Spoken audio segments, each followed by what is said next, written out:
व्यवसायातील वाईट काळ हा पैशापेक्षा जास्त माणसाचीच परीक्षा घेतो.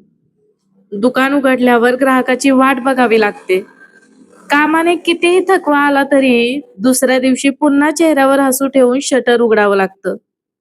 कारण ना भाडं थांबतं, ना लाईट बिल आणि नाही पाठीमागच्या जबाबदाऱ्या थांबतात.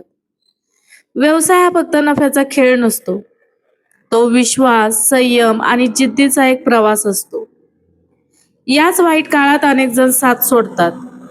काही जण आपल्यावर हसतात, तर काही जण हे तुझ्याच्याने होणारच नाही असं बोलून मोकळे होतात.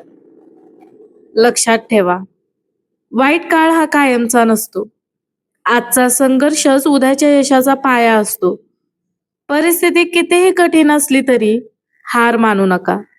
मेहनत करा, स्वतःवर विश्वास ठेवा. कारण एक दिवस तुमच्या संघर्षालाच लोक तुमच्या यशाची गोष्ट म्हणून सांगतील. तर आजचा व्हिडिओ तुम्हाला कसा वाटला ते मला जरूर कळवा. आणि हो, मिसळ प्रेमी असाल तर हॉटेल मायभूमीला अवश्य भेट द्या. आपला पत्ता आहे हॉटेल मायभूमी, तळीये फाटा, लोणंद सातारा हायवे, वाठा स्टेशन पासून सातारला जाताना अवघ्या 2 किलोमीटर अंतरावर डावीकडे भारत पेट्रोल पंप जवळ. अवश्य भेट द्या.